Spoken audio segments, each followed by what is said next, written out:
bâtiment Max Weber présente trois particularités fortes qui sont des points d'innovation importants. Le premier, c'est que c'est un bâtiment entièrement réalisé en bois.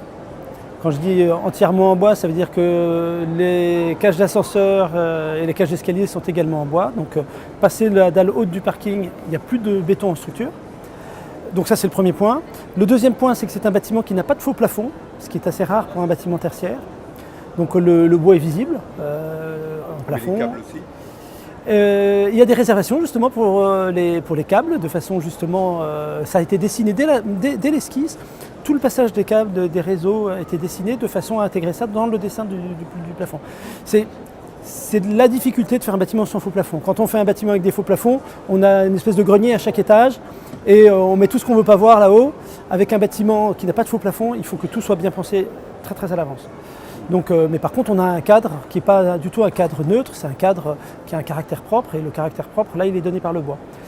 Et puis le troisième point, c'est que c'est un bâtiment entièrement en ventilation naturelle.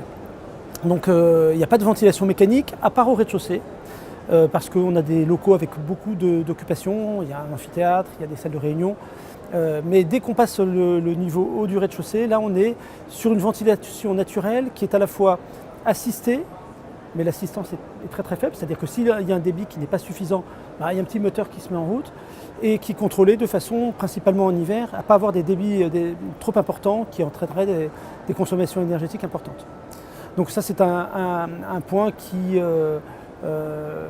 se voit, puisque nous avons 25 cheminées de 3,80 m en toiture, qui sont des objets sculpturaux dans lesquels on peut rentrer. D'ailleurs il y a des portes, on peut visiter ces cheminées, voilà, qui sont à la fois des objets techniques et des objets architecturaux.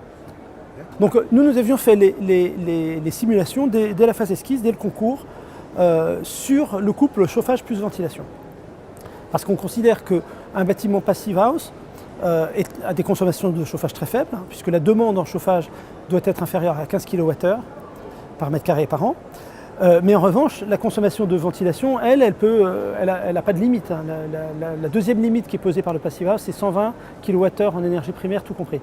Donc nous, on est parti du fait qu'un bâtiment en ventilation double flux, c'est plus ou moins 20 kWh en énergie primaire ventilation, donc ça nous fait 35. Donc on est à peu près dans cette fourchette-là, ou pas beaucoup plus sur le bâtiment Max Weber. Donc il est tout à fait comparable sur le couple chauffage-ventilation à un bâtiment passif.